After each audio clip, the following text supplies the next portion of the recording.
शिवाय गुरवे नमः। शिवाय गुरवे नमः। शिवाय गुरवे नमः। शिवाय गुरवे नमः। शिवाय गुरवे नमः। మహేశ్వరి. కాబట్టి ఎప్పుడైతే మీ మనస్సుల్లో ఆవిడని నింపుకుంటారో అప్పుడు ఆవిడ మహేశ్వరిగా అంటే మిమ్మల్ని పాలిస్తుందని అర్థం. మామూలు ఈశ్వరి కాదు, అలా మామూలు అర్థం అది. యో వేదాదౌ స్వర ప్రోక్తో వేదాంతే చ ప్రతిష్ఠిత తస్య ప్రకృతి లీనస్య యహ పరః సా మహేష్. వేదముల అంతముల అంటే వేదాది అంతముల అంటే వేదములో మొదట మధ్యలో చివర అంతా చెప్పబడింది ఆ ఈశ్వరుడి గురించే. ప్రతిష్ఠితుడై ప్రకృతి సహితుడైన వాడు మహేశ్వరుడు. ప్రకృతి అంటే మీరు కనపడేదా ఇంకోట అంటే మీరు జీవించి ఉండటమే ప్రకృతి, అనుభవించటం ప్రకృతి. ఈ సర్వము ప్రకృతే మీతో సహా. ఈ ప్రకృతిలో అంతటా ఆయనే ఉన్నాడు, ప్రతిష్ఠితుడై ఉన్నాడు సర్వత్రా.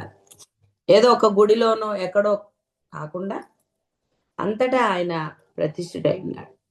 తమో గుణమున కాలరుద్రుడు, రాజస గుణంలో బ్రహ్మని, సత్వగుణమున సర్వాంతర్యామి విష్ణువని, గుణరహితుడు మహేశ్వరుడని చెప్పబడతాడు. అయితే ఇక్కడ మనకి లింగ రూపంలో ఉన్నవాడు ఇలాంటి భావన మనం చేయడానికి లేదు.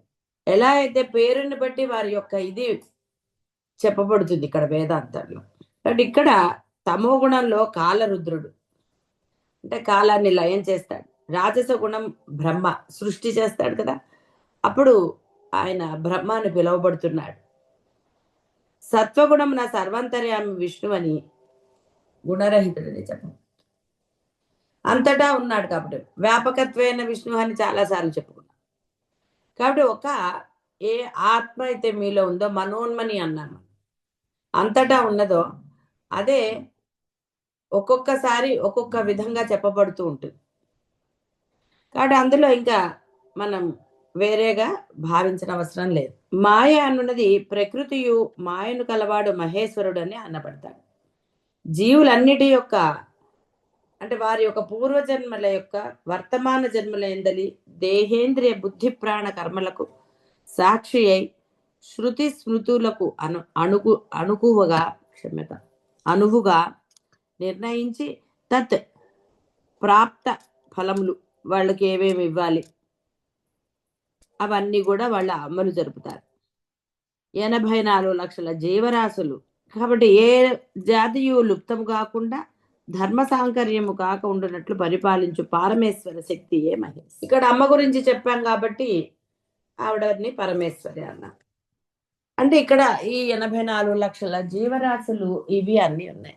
ఆ జీవరాశులన్నిటినీ అంటే లుప్తము కాకుండా అంటే అంతరించిపోకుండా అని మనం మామూలు అర్థం తీసుకోవచ్చు. ఏది ఏమైనా సృష్టి అనేది వారి చేతుల్లో వారి లీల. వశిష్ఠ రామాయణంలో కూడా వస్తుంది. అనేక బ్రహ్మాండాలు ఉన్నాయి. అన్ని బ్రహ్మాండాల్లో జీవరాశులు లేవు. కొన్ని బ్రహ్మాండాలు శూన్యంగా ఉంటాయి, కొన్ని బ్రహ్మాండాలు వృక్షములు మాత్రమే ఉంటాయి. ఇలా రకరకాలుగా బ్రహ్మాండాలు ఉన్నాయి. ఈ బ్రహ్మాండ సృష్టి అంతా కూడా ఏది మాత్రమే కలదని మనం అనుకుంటున్నామో అంటే నీలోని ప్రాణశక్తి, దానినే ఆత్మ అంటున్నాం. ఈ ఆత్మ వల్లనే అదంతా కూడా జరుగుతుంది. నీవు గనక ఆత్మగా ఇదైనప్పుడు అంటే నీ ఒక కోరికతో మనకి చెప్తారు 10 మంది ఒక ముని కుమారులు 10 బ్రహ్మాండాలని సృష్టించారు. అదేం పెద్ద ఆశ్చర్యపడవలసిన విషయం ఏం కాదు. నీ సంకల్ప బలం. కాబట్టి నువ్వు ఆత్మగా ఎప్పుడైతే అంటే నీలో ఈ ద్వేషభావాలు అనండి అభేద స్థితి నీకు కలుగుతుందో జీవ బ్రహ్మైక్యం. ఇక్కడ వారికి అహం బ్రహ్మాస్మి స్థితితో పాటు వారిలో ఒక ప్రగాఢమైన అయితే మనం అనవచ్చు కోరిక ఎలా ఉందండి అని. వారికి ఎప్పుడైతే అహం బ్రహ్మాస్మి స్థితి కలిగిందో అప్పుడు వారికి ఆ కోరిక లేదు. ముందర తపస్సు మొదలు పెట్టింది మటుకు ఒక బ్రహ్మాండాన్ని సృష్టించాలన్న కోరికతో తపస్సు మొదలు పెట్టారు. ఎప్పుడైతే ఆ తపస్సులో వాళ్ళు ముందుకు వెళుతున్నారో వారిలో ఆ కోరిక కూడా నశించింది. కానీ ఆ పరమేశ్వరుడు అనేవాడికి వారి యొక్క ఇది తెలుసు కాబట్టి వారి చేత అంటే వారి కోరిక ఆయన తీర్చాడు అని అర్థం. అంతే తప్ప వాళ్ళు కోరికతో చేశారు, సృష్టి చేశారు అనడానికి లేదు. వారిలో కోరిక నశించింది. ఇప్పుడు జీవన్ముక్తులండి, రమణ మహర్షి అనండి, లేకపోతే పెరియవారు అనండి, వారు వ్యవహారం జరిపారు కదా! అది ఇష్టంతో చేశారా ఏది అనేది మీరు చెప్పగలుగుతారా? వారికి దాని యందు ఎటువంటి వారి మనస్సు అక్కడ లగ్నం అవ్వలేదు. వారి చేత ఆ బ్రహ్మము చేయించరు. వాళ్ళు చేశారు. ఎలా అయితే కృష్ణ పరమాత్మ ఎన్నో చేశారు. పెళ్ళిళ్ళు చేసుకున్నారు. అంతా ఆనందంగా ఉన్నారు. సంహారం చేశారు. అంటే ఆ కృష్ణావతారంలో ఆయన సృష్టి స్థితి లయలన్నీ కూడా చేశాడు. దుష్టులను శిక్షించాడు, వీళ్ళని రక్షించాడు, ఆనందంగా ఉన్నాడు, బోధ చేశాడు. అంటే ఒక జగద్గురు, ఒక పరమాత్మ రూపం దాలిస్తే ఎన్ని చేయగలుగుతాడో అవన్నీ మనకి చేసి చూపించారు ఆయన. అలాగే జ్ఞానులైనా కూడా అంతే. వాళ్ళు ఆనందంగానే ఉంటారు. అన్ని పనులు చేస్తారు. కానీ అందులో వారి మనస్సు ఉండదు. వారి చేత అది చేయించబడుతుంది. ఎలా అయితే ఒక స్విచ్ చేస్తే ఫ్యాన్ తిరుగుతుంది, ఏసీ అవన్నీ ఎలా జరుగుతున్నాయో ఇది కూడా అంతే. ఇక్కడెక్కడా కూడా ప్రత్యేకంగా ఇది చెయ్యాలి అలా అనేముండదు. వీరిలో కోపం రావచ్చు, కోపంగా మాట్లాడవచ్చు, ఏదైనా జరగవచ్చు. కానీ ఆ యొక్క ఇప్పుడొక నీరు పోసారండి ఒక బట్ట మీదేస్తే ఆ తడి ఎంతవరకు ఉంటుంది? పీలుస్తుంది కాబట్టి మనకి తెలుస్తుంది. కాసేపు ఉంటే తర్వాత ఆరిపోతుంది. అంత మాత్రం కూడా జ్ఞానుల మనస్సులో ఆ యొక్క విషయం పట్ల ఎటువంటి ఇది ఉండదు. అంతే వారి చేత అది చేయించబడుతుంది. ఆ సమయానికి వారికి ఆ క్రోధం అనండి, ఇంకోటనండి అది వస్తాయి, వెళ్ళిపోతాయి. అది అంటిపెట్టుకుని ఉండదనమాట. ఈ విధంగా ఎప్పుడైతే అహం బ్రహ్మాస్మి స్థితి పొందుతారో ఆ మహేశ్వరత్వం మీకు సిద్ధిస్తుంది. అందులో ఏం సందేహం పడక్కర్లేదు. కాబట్టి మహేశ్వరి అంటే ఏంటో చెప్పారు. ఇది ఎవరికి లభిస్తుందో కూడా చెప్తున్నారు. వ్యాపకత్వం.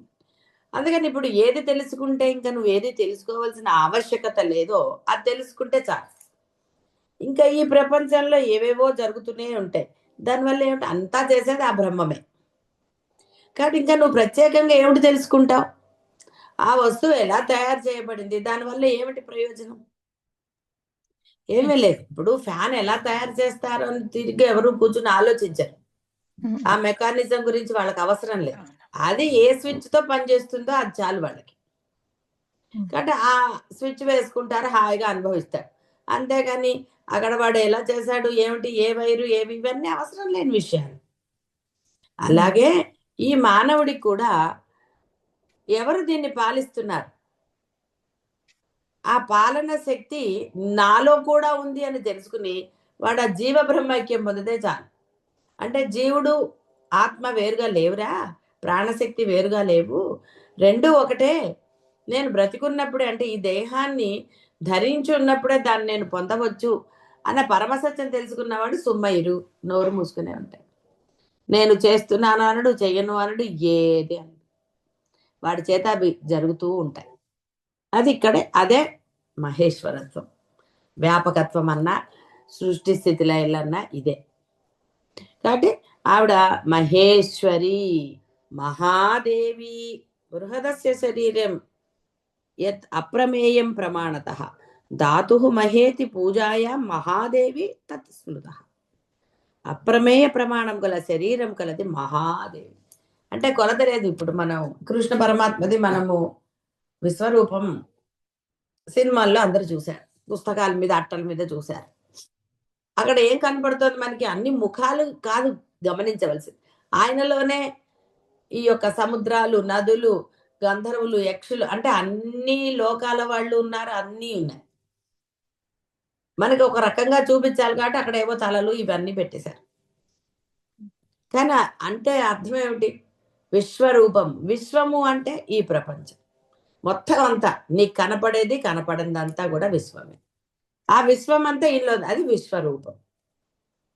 కాబట్టి విశ్వరూపం అనంగానే మనం 10 తలకాయలున్నాయి. ఈ తలకాయ హనుమంతుడు, ఇక్కడ శివుడు అది కాదు మనం గమనించవలసింది. సినిమాలో మరి అట్ట మీద ఏదో ఒకటి వెయ్యాలి కదా! అందుకని వాళ్ళు ఆ తలలన్నీ ఓ శరీరం పెట్టారు. అంతేగాని ఇవన్నీ ఎలా చిత్రీకరించగలరు? సినిమాల్లో చూపించినప్పుడు మటుకు సముద్రాలు ఆయన కడుపులో అలానే బ్రహ్మాండం ఉందని కృష్ణుడు కూడా అక్కడ ఇలా మనకి చూపించారు. కానీ మనం అదంతా అబ్జర్వ్ చెయ్యం. ఏదో మామూలుగా ఆ విశ్వరూపం అంతా ఇదే. గమనించవలసింది అదే. విశ్వం అంతా ఆయనే. అంతేగాని దేవతలందరూ ఆయనే అని ఒక్కటే భావన చేయరాదు. సమస్తము ఆయనే. ఆయన ఇక్కడ చెప్పారు కదా! ఇప్పుడు సృష్టి చేసేటప్పుడు బ్రహ్మ అని పిలువబడతాడు. లయం చేసేటప్పుడు రుద్రుడు అని పిలువబడతాడు. అంతటా ఉన్నవాడు కాబట్టి విష్ణువు అని పిలువబడతాడు. వేరే కాదు. ఎలా అయితే మనం చెప్పుకున్నాం ఒక జీవుడు బంధాన్ని బట్టి వాడి యొక్క పేరు మారుతూ ఉంటుంది. అన్న, బాబాయ్, అమ్మ, చెల్లెలు, అక్క ఇలా రకరకాలుగా బంధాన్ని. కానీ ఒకడే వాడు. వాడు నిజంగా మంచివాడైతే ఒక్కొక్క దగ్గర అంటే ఏ ధర్మము ఏ బంధం పట్ల ఆ ధర్మాన్ని వాడు ఆచరించి తీరుతాడు. బియాండ్ కాదు, స్వార్థం కాదు, ఏది కాదు. కాబట్టి అది ఇదే మరి వీడే చేయగలిగినప్పుడు ఆ సృష్టికర్త చేయలేడా? కాబట్టి ఇక్కడ మన అమ్మనే ధ్యేయం కాబట్టి, అమ్మ స్తోత్రం కాబట్టి ఇక్కడ పుంలింగం బదులు స్త్రీలింగం చెప్పాం. ఆవిడ మహేశ్వరి అనబడుతుంది స్త్రీలింగంలో మనం చెప్పుకున్నాం. ఈ స్తోత్రం అమ్మది కాబట్టి ఆవిడే మహాదేవి. కాబట్టి ఆవిడ రూపము అప్రమేయము ప్రమాణాలకి. అంటే నీ కొలతకు అందదు. విశ్వరూపమే అప్రమేయం. ఇక్కడ మళ్ళీ వేరేగా తీసుకోవడానికి లేదు. విశ్వరూపం ఆవిడ. అంతటా ఉన్నది ఆవిడే. సౌందర్య లహరిలో కూడా వస్తుంది ఆవిడ యొక్క రూపం ఎలాగా ఉన్నది అని. కాబట్టి ఇక్కడ మనకు అది తెలిస్తే చాలు. బృహత్ అప్రమేయ ప్రమాణం గల శరీరం. దేవాధిపతి యొక్క పరమేశ్వరునకు మహాదేవుడనే సంజ్ఞ అంటే పేరు గల ఆ దేవుని అనంతమైన శక్తికి మహాదేవి అని నామసిద్ధి కలిగింది. ఇక్కడ అంటే ఇక్కడ పుంలింగము స్త్రీలింగం ఎందుకు చెప్తున్నారు? అది ఇక్కడ ఈ కలికాలం అందబ్బోని వీడి బుద్ధి స్త్రీ పురుషుడు అన్న దాంతోటే ఉంది వాడు పుట్టినప్పటి నుంచి. వాడి వ్యవహారాలనండి ఇంకోటనండి ఆ విధంగా ఉంది. సరే ఇప్పుడు కొంత అన్ని కలిసిపోయాయి అనుకోండి. పురుషుడు వేరు, స్త్రీ అలాంటివన్నీ ఏమీ లేవు. అన్ని పనులు అందరూ చేస్తున్నారు, అది వేరే. ఇక్కడ ఆ అమ్మకి ఇక్కడ శివుడు వేరు, శివుని యొక్క శక్తి అమ్మ వేరు అనడానికి లేదు. విష్ణు వేరు, లక్ష్మీదేవి అనడానికి లేదు. అందుకని హృదయంలో ఉందని చెప్పారు. బ్రహ్మ వేరు, ఆ యొక్క సరస్వతి వేరు అనలేదు. ఎందుకంటే బ్రహ్మ యొక్క వాక్యే సరస్వతి అన్నారు. అంటే వాళ్ళకి అభేదం చూపిస్తున్నారు మనకి. మనం రెండుగా చూడటం అలవాటయ్యి మనం వాళ్ళని విడివిడిగా చూస్తున్నాం. అందుకనే విష్ణు సహస్రనామం చదివాక లక్ష్మీదేవి చదవాలి, లేకపోతే కోపం వస్తుంది. అన్ని అనవసరమైన మాట. శివ శక్త్యాయుక్త అని వచ్చింది. శివ అంటే ఆయన, శివ అంటే ఆవిడ, భవుడు భవాని. ఇలా మనకి రుద్రాణి రుద్రుడు, ఇలా చాలా మటుకు అభేదంది మనకి చెప్తూ ఉంటారు. కానీ మనం దాన్ని గమనించకుండా ఇద్దరు ఇద్దరు అన్న. అందుకని ఇక్కడ శివుడు అనేది శుభం కలుగజేసేవాడు కాబట్టి మామూలుగా అర్ధనారీశ్వర తత్వం అన్నారు. అంటే ఇద్దరు వేరు కాదురా, వారిద్దరు ఒకటే. చాలా బాగుంటుంది సౌందర్యలహరిలో శ్లోకం కూడా. అమ్మ ఆక్రమించేసింది అని. అంటే మీలో అభేదం కావడానికి అవన్నీ చెప్తున్నారు. అంతే తప్ప ఇక్కడ చూసారా, ఆహా అమ్మవారు లేకపోతే కాబట్టి మనం చదవాల్సిందే. మరి ఇంత చేసిన వాళ్ళు లలిత సహస్రనామం చదివి శివుడు ఏం చదవరు. చూసారా ఎంత భేదము. లలిత సహస్రనామం చదివాక మరి శివుడు ఏమైనా చదువుతున్నారండి? మరి శివుడు కోపం రావాలిగా. విష్ణు సహస్రనామం చదివినప్పుడు లక్ష్మీదేవిది చదవాలన్నప్పుడు మరి ఇక్కడ కూడా చదవాలి కదా, మళ్ళీ అక్కడ చదవరు. అంటే బుద్ధి ఎలా ఉంటుందంటే ఎవడో చేశాక వీడియోలు మళ్ళీ ఇంకా సౌందర్యలహరి చదివిన తర్వాత నేర్చుకున్నాక శివానంద లహరి కూడా చదవాల్సిందేనండి, లేదా శివుడు. ఏమిటిది? వాళ్ళు దేవతలు. దేవత అంటే ఏంటి? నీ బుద్ధికి లోబడిన వారు కాదు వాళ్ళు, గుణాతీతులు. ఇక్కడ చెప్పారు కదా, గుణరహితుడు. వాళ్ళకి అలాంటివి లేవు. వాళ్ళిద్దరూ ఒకటే. నువ్వు ఇద్దరుగా ఉన్నా ఒకటి. అమ్మ నాన్న వేరు అని చూసేవాడికి ఎప్పుడు వేరు బుద్ధే ఉంటుంది. మామూలుగా పిల్లలు ఏం చేస్తారు, వాడి మాట ఎవరు వింటారో వాడు వాళ్ళ దగ్గరికి వెళ్తారు. అది చిన్నతనం కాబట్టి. పెద్దయ్యాక కూడా వాడు అమ్మ వేరు నాన్న వేరు అని ఎలా అంటే బాగుంటుంది? అంటే అసలు అన్నచ్చారులాగా వాడు బుద్ధిగా ఉన్నాడు. అమ్మ నాన్న ఇద్దరు ఒకటే. వారిద్దరిని విడదీయటం కానీ, వారిద్దరిని విడివిడిగా చూడటం కానీ విడిగా గౌరవించడం, ఒకళ్ళని నిరసిస్తూ ఇంకొకరిని ఇచ్చేయటం కానీ కూడదు. వాళ్ళు ఎలాంటి వాళ్ళైనా సరే వారికి ఇవ్వవలసిన గౌరవమో ఏదో బాహ్య ప్రపంచంలో ఇవ్వవలసిందే. కాబట్టి ఇక్కడ వాళ్ళ ఆ దేవతల్లో భేదాన్ని చూడకూడదు ఎప్పుడు కూడా, వాళ్ళు అభేదం. కాబట్టి నువ్వు అభేద దృష్టితో ఉన్నప్పుడు నీకు ఆనందం కలుగుతుంది. భేదం చూస్తే అదేదో సినిమాల్లో చూసినట్టు రిటైర్ అయిపోయాక అమ్మ నా దగ్గర ఉంటుంది, నాన్న దగ్గర 3 నెలలు 4 నెలలు, ఎంతటి ఘోరం అండి ఇది. కాబట్టి ఇలా ఉండకూడదు. అంటే ఇక్కడ ఆ అమ్మ అంటే మనం మహేశ్వరుడు అన్నాం కాబట్టి సంస్కృతంలో సాధారణంగా పుంలింగం చెప్తారు అంతే. నీకు ఆ వర్డ్ తెలియకపోతే పుంలింగంలో చెప్పేయంటారు అంతే తప్ప అక్కడ పురుషుడికి ఆధిక్యత ఇచ్చారని నువ్వు భావిస్తే నీకు ఎప్పటికీ సంస్కృతం అర్థం కాదు, నీకు అంటే ఏ రహస్యము నీకు బోధపడదు. అభేదం అని చెప్తుంటే మళ్ళీ వాళ్ళల్లో భేదం పెట్టేలాగా. కాబట్టి లక్ష్మీదేవి అంతటా వ్యాపించి లేదంటారా? ఎలా అంటారు? ఆయన ఉంటేనే ఒట్టిగా మనకి ఏదో ఆయన పాదాలు ఒత్తుతోంది అన్నారు. అన్నంత మాత్రం ఇక్కడ ఏదో జరిగిందని ఎలా అనుకుంటారు అసలు? అలా ఎప్పుడు కూడా భేద దృష్టితో ఉన్నవాడికి అన్ని భేదంగానే కనపడతాయి. అక్కడ అసలు ఎక్కడ కూడా ఎవరో చెప్పింది అది. అక్కడ ఆయన పడుకుని ఉంటాడు, ఆవిడ కాళ్ళు ఒత్తుతూ ఉంటుంది. అదే అలా ఫోటో వచ్చింది. ఎక్కడ శాస్త్రాల్లో వేదంలో అలా చెప్పలేదు అసలు. వ్యాపకత్మైన ఇది విష్ణు అన్నారు అంతే తప్ప ఆయన అక్కడ ఉంటాడు ఇలా ఉంటాడని. కాబట్టి అభేదం ఎప్పుడైతే మనం చెప్పుకుంటున్నామో ఆ మహేశ్వర శక్తే మహాదేవి అయింది. దేహేంద్రియ బుద్ధి ప్రాణవశమున జరుగు సకల శారీరక మానసిక క్రియలను ఆలోచించుట, మాట్లాడుట, ఈ చూచుట, వినుట, ఈ సోకించుట, ఇలాంటివన్నీ కూడా సకల క్రియలకు కారణమగు ఒక్కొక్క శక్తి కలదు. ఈ దేవుల అంటే ఇవన్నీ కూడా మనం అంటే వినటం చెవులతో, అందుకని ఇంద్రియాలకు అధిష్టాన దేవత అని మనం చెప్పుకుంటూ ఉంటాం. ఈ సమిష్టికి మహాదేవి అని పేరు. అంటే అన్ని కలిపితే మీలో ప్రాణశక్తి. అయితే ఇక్కడ ప్రాణం ఉంటే కూడా అందరిలో అన్ని అవయవాలు పనిచేస్తాయని మీరు చెప్పగలరా? అన్ని అవయవాలు అందరికీ పని, అంటే అక్కడ ప్రాణశక్తి లోపించిందని మనం అంటూ ఉంటాం. ఒక చెవి వినపడుతుంది, ఒక చెవి వినపడదు. ఎంత విచిత్రం అండి మరి. ఉన్న 2 చెవుల్లో ఒకటి వినపడుతుంది, ఒకటి వినపడదు. ఒక కన్ను సరిగ్గా కనపడుతుంది, ఒక కన్ను సరిగ్గా కనపడదు అంటారు. అంటే ఇవన్నీ ఎవరి యొక్క అధీనంలో ఉన్నాయో మనం తెలుసుకో. సరే, బాహ్య ప్రపంచం లేదు, భగవంతుడు నమ్ముకున్న వాడికి అదేమి పెద్ద ఇదవదు. కాబట్టి ఇక్కడ ఇవన్నిటికీ కలిపి నీలో ఉన్న ప్రాణశక్తే. ఆ ప్రాణశక్తే మహాదేవి, వేరేగా ఏం లేదు. అంటే మనం ఒక స్తోత్రం చేస్తున్నప్పుడు ఒక పేరు పెడతాం. పిల్లల్ని పిలవాలంటే చిన్నతనంలో ఒక పేరుతో ముద్దుగా పిలుస్తూ ఉంటాం. ఆ తర్వాత వాడిది అసలు పేరు, ఇంకో పేరు, ఏదో ఒక పేరు ఉంటుంది మనకి. అంటే వ్యవహారానికి ఒక పేరు.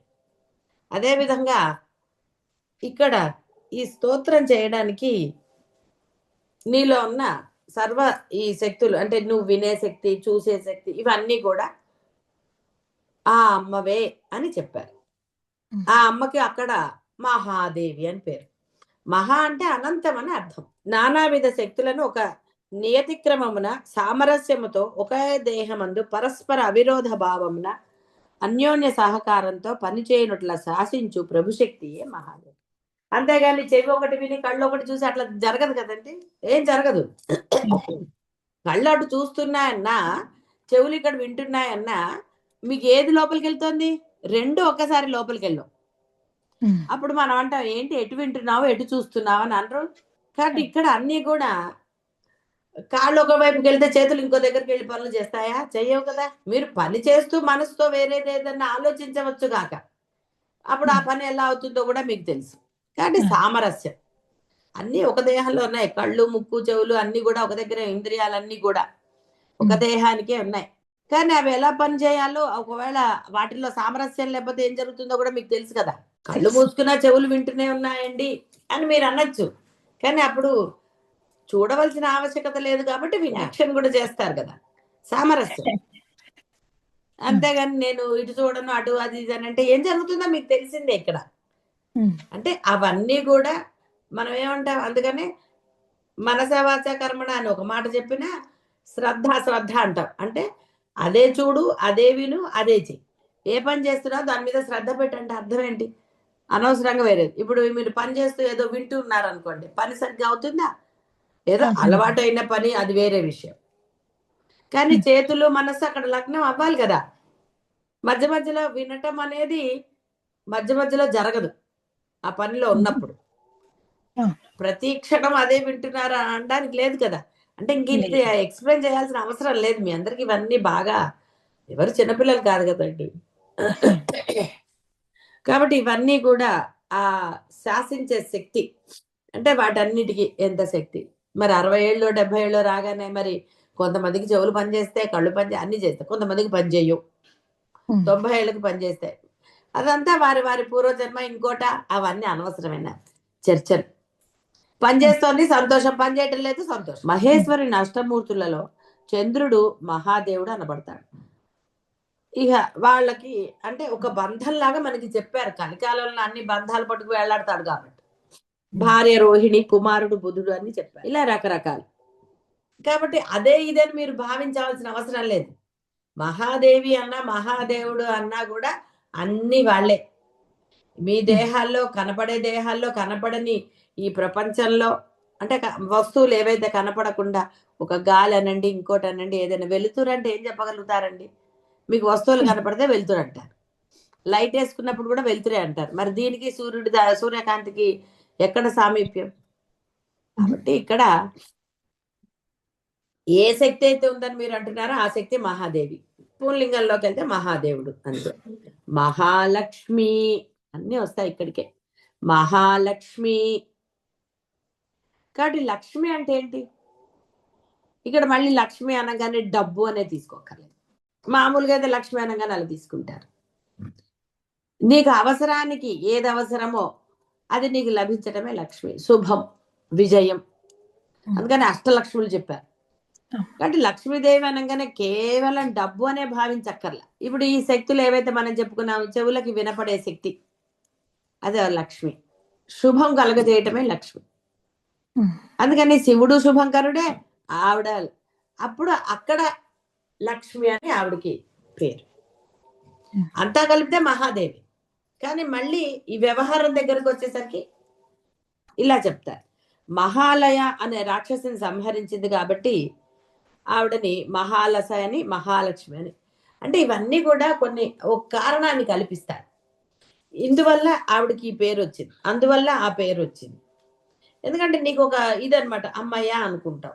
లేదనుకోండి ఏమిటో పేర్లు అంటాడు వాడు. కాబట్టి ఇలా వీటన్నిటికన్నా వీడేం చూడొస్తాడు, దానివల్ల మనకి ఏమైనా ఉపయోగం ఉందా లేదా చూస్తాడు.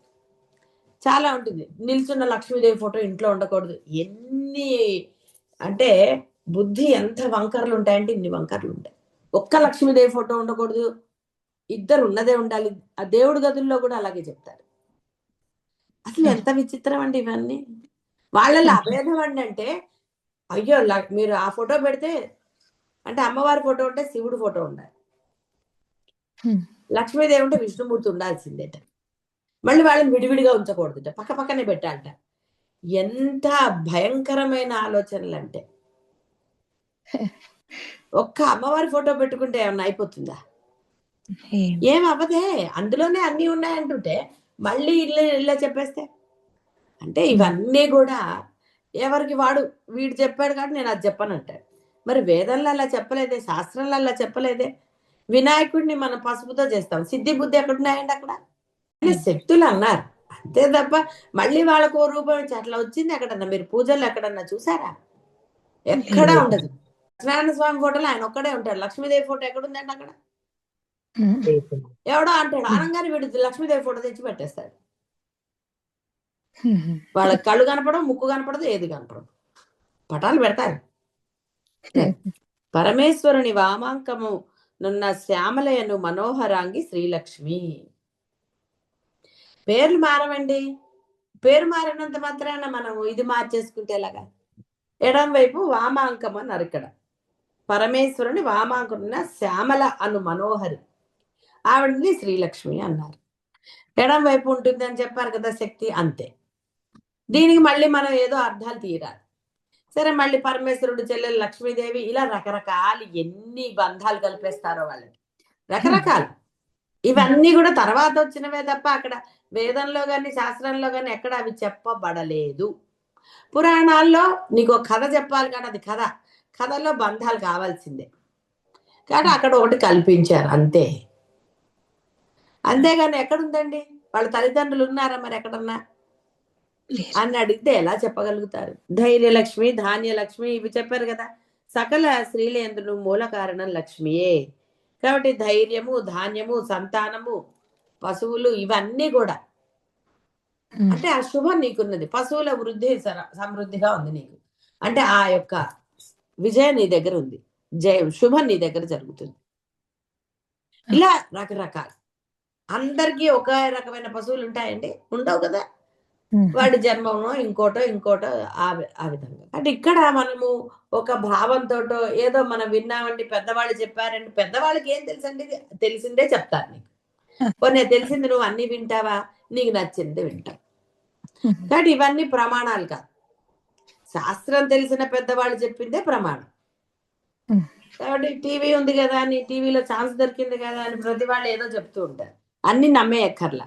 నీ మనసు స్థిరంగా ఉండాలి, మనోన్మని అలా ఉండాలి. ఇట్టి శక్తులన్నిటి యొక్క సముదాయం పరస్పర సామరస్యమున ఆయా జీవుల పూర్వకర్మానుసారం వర్తింపజేయు పరమేశ్వర మహాప్రభాశక్తియే మహాలక్ష్మి. కాబట్టి లక్ష్మి అంటే శక్తే, శుభమే, విజయం. లక్ష్మీదేవనంగానే డబడబా అంటే మనకి డబ్బులు చెప్పుడు వినపడకూడదు. ఇలా రకరకాల భావనలు. లక్ష్మిగా ఉట్టి పడుతుంది అంటారు. అంటే అర్థం ఏంటంటే మెళ్ళు నగలు ఉన్నాయని, ఆవిడ ఫేస్ చక్కగా ఆనందంగా నవ్వుతూ ఉందని అర్థం. దాన్ని లక్ష్మీ కళ అంతే తప్ప ఇన్ని నగలు వేసుకుంది కాబట్టి లక్ష్మీ కళ అంటారా అన్నవాడి బుద్ధి మనకి అర్థమైపోతుంది. అంటే లక్ష్మి అంటే చక్కగా శుభంగా ఉంది, ఆవిడ నవ్వుతూ ఉంటే కదండి శుభంగా ఉంటారు. వాళ్ళ ఫేస్ కదా చూస్తారు. అంబికా సంభూతురాలు త్రయోదశ వర్షిణియగు కన్యకకు మహాలక్ష్మి అని పేరు. సరే మళ్ళీ కొల్హాపురంలో ఉందన్నారు.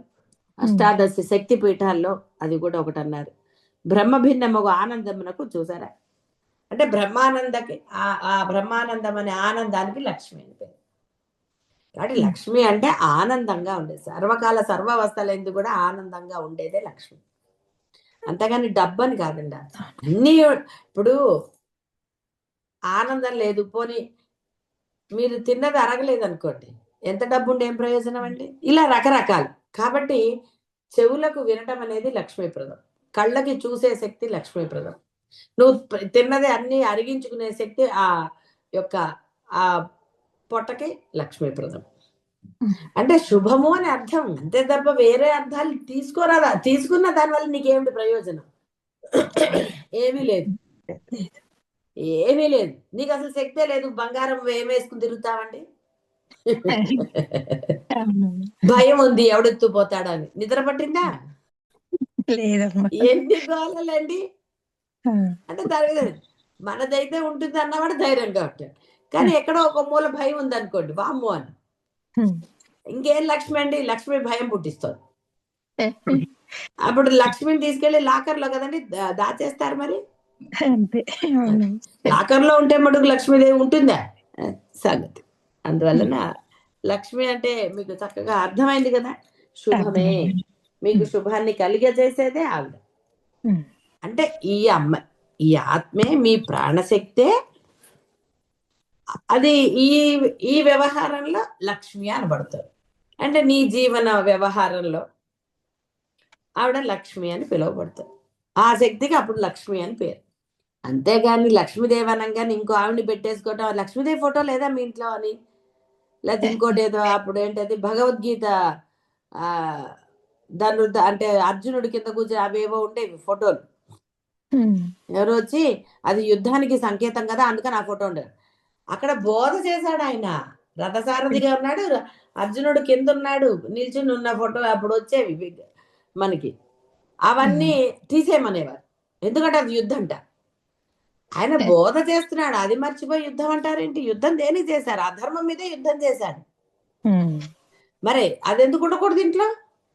ఎన్ని వచ్చాయో ఇలాంటివి, ఎన్ని వినుంటారు. మీరు విన్నారో లేదు, నేను చాలా విన్నాను. నేను నవ్వుకున్నాను. నేను ఎప్పుడు వాటికి ప్రాముఖ్యత ఇవ్వను. ఒక్క లక్ష్మీదేవి పెట్టకూడదు, ఒక్క ఇది పెట్టకూడదు, అద్దా దేవుడు పటాలు కూడా శివుడు పార్వతి పక్క పక్కనే ఉండాలి, విడదీయకూడదు వాళ్ళని.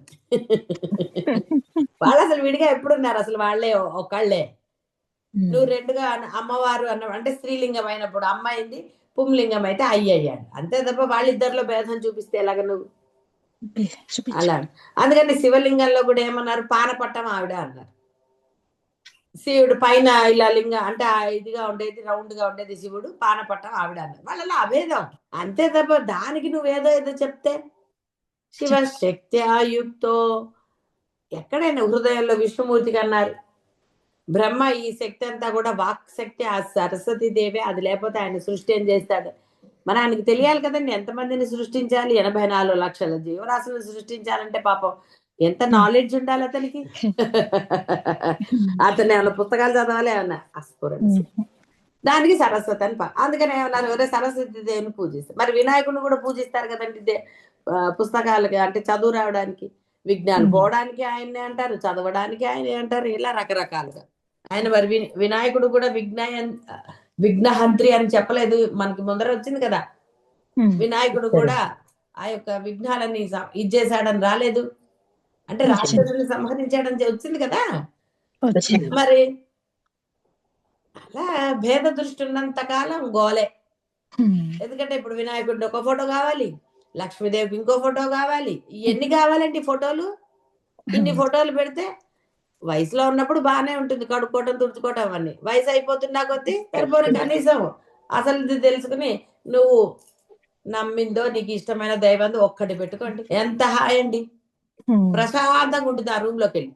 లేకపోతే అదేదో అంటారు చూసారు, ఆ తోక తొండం ఎక్కడుందని, ఇది తోక అంటే కాదు తొండం అని. కడగటం తుడవటం అన్ని ఎన్ని పనులండి. అంతటా అంతా వ్యాపించి ఉన్నాడు అన్నప్పుడు ఏ గొడవ లేదు. విడిగా రూమ్ అక్కర్లేదు, నీ బుద్ధిగా అభేదం అయిపోతే రూమ్ అక్కర్లే.